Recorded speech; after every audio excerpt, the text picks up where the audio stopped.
Welcome back as we now go into chapter 6 of Revelation. In chapter 5, we saw that there was a scroll that was handed by the Father to the Lamb who was slain, who of course is Jesus. And so chapter 6 is where he begins to open up the scroll. And he's going to break the seals. And remember, the scroll had 7 seals. So we're going to look at the implications and the reactions that happen with the breaking of each seal. So chapter 6 verse 1 says, "Now I watched when the Lamb opened one of the 7 seals, and I heard one of the 4 living creatures say with a voice like thunder, 'Come!' And I looked, and behold, a white horse, and its rider had a bow, and a crown was given to him. And he came out conquering and to conquer." So we are given a picture that as soon as the seal is broken, the first seal is broken, that there is a white horse and a rider who comes. Now, as the seal is broken, there is a voice that comes from the first living creature, and he is actually calling forth this white horse and its rider. We are told that he has a bow in his hand, and he is also given a crown. Now, right at the outset, I must emphasize that merely reading chapter 6 or one chapter in the book of Revelation may not give you a true picture or a deeper explanation of what it really means. So therefore, we are going to be looking a lot and comparing Matthew chapter 24. Now, Matthew chapter 24 is known as the Olivet Discourse. And what it really is, it's about the things that are to come. The disciples, got Jesus to a side, and he began to talk to them because they asked him, "Lord, what's going to happen?" And so he gives them a detailed description of what the end times is going to look like. Now, you may have heard of the phrase, the horseman of the apocalypse. And that's really the first 4 horses, or the first 4 seals when they are broken, the release of the first 4 horses. And you will see as we study them how each one is kind of connected to the other. Now, remember that when one seal is open and when the horse comes, he's not called back, but he remains. And then the second seal is open, and then the next horse is released. The third seal is open, the third horse is released. And so, beginning with the first seal up to the 4th seal, we are going to see that these horses are released and they are not called back. So they are functioning one after the other on the earth even today.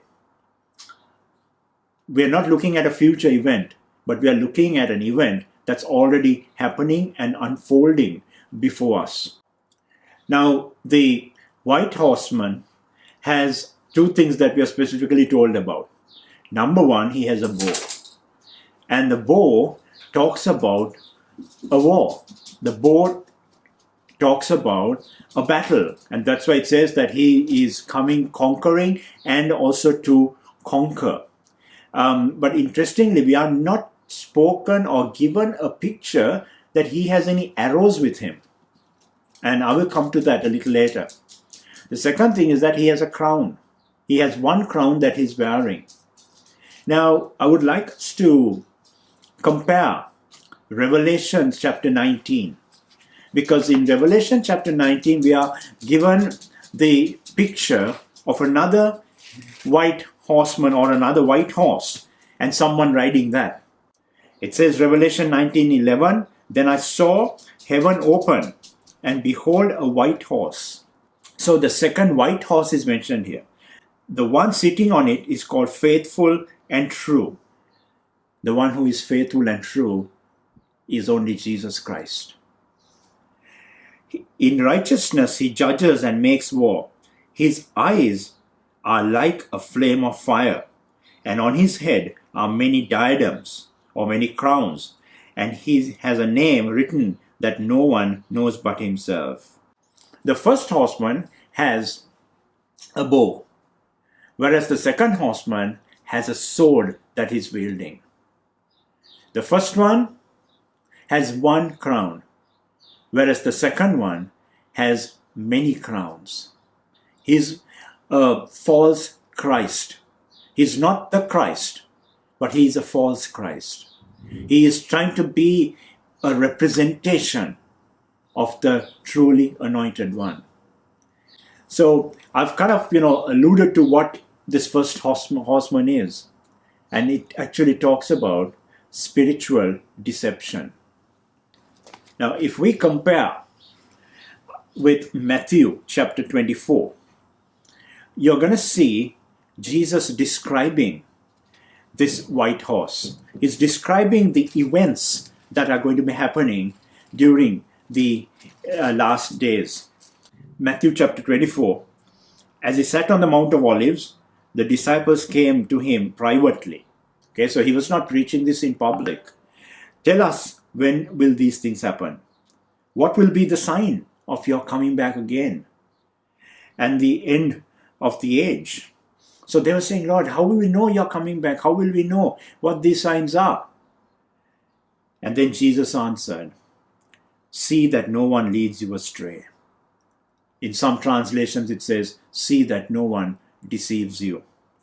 For many will come in my name. They'll come in his name. They'll say, I'm the Christ. Or they'll come and say, Jesus sent me. For many will come in my name saying, I am the Christ. They say, I am the anointed.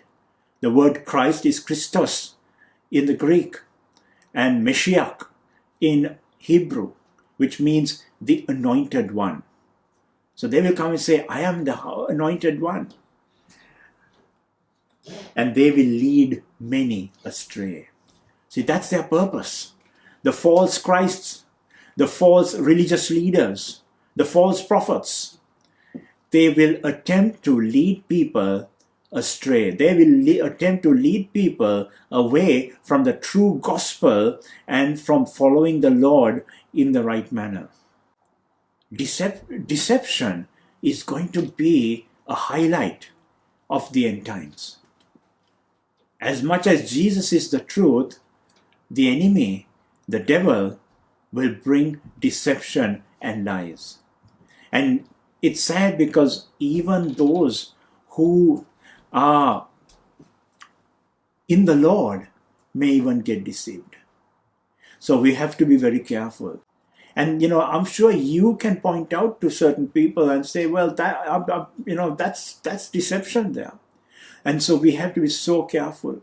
We have to be careful that we don't run around searching for, amazing theologies or, teachings that does not align with the Word of God. We have to be careful.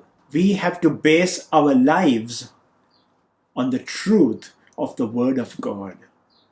If you remain in the simplicity of the Word, you are safe. Do not be led astray. Do not be distracted by theologies and supernatural elements that does not align itself to the Word of God. So the bow that he carries represents violence and a battle. And we have seen over the ages even religious wars that destroy human lives, religious wars that divide even the church because of deception. That's something else that you're going to see, that the church is going to be divided. The church is going to be split because there's one part that says we hold on to this truth. There's one part of the church that will say it's okay. We can be liberal about this. We cannot be liberal, my friends. If you believe in the Word of God, you believe in the Word of God. You cannot dilute the message that Jesus has preached. You cannot dilute the Word that the Spirit of God has inspired. There is also three interpretations to who this white horse can be. I have already told you that it's a religious spirit, it's a religious deception. There is a literal interpretation that talks about the battle between the Parthians and the Romans, especially because of the bow. But we kind of nullified that interpretation because this is a prophetic sign. It was not something that had already happened in that time.